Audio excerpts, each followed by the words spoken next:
Hey guys, Cody here with Team Arc. Just wanted to go over the gravity lineup of reels with you guys, more specifically the gear ratios that the reels come in.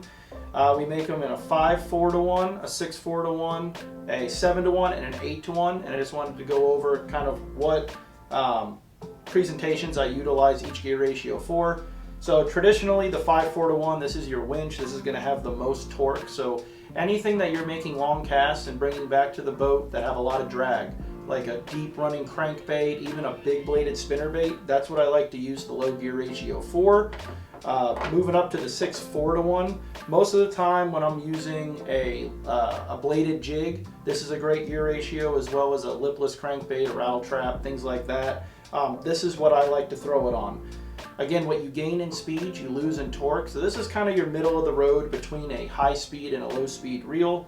It's got the line pickup, but it's still not going to wear your wrist out or your arm out when casting and winding in those baits.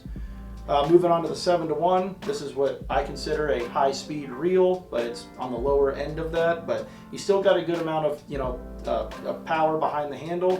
7:1 is probably what I'm going to utilize most down here in Florida. Swim baits, throwing a frog, throwing a swim jig, dragging a worm.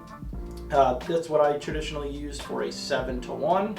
And then moving up to the fastest of the reels, the 8:1.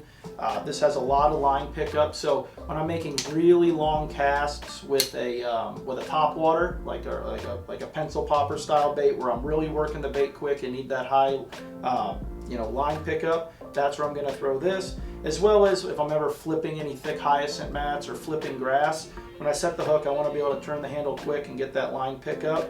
That's what I use, or a lot of people also use the 8:1 gear ratio reels for.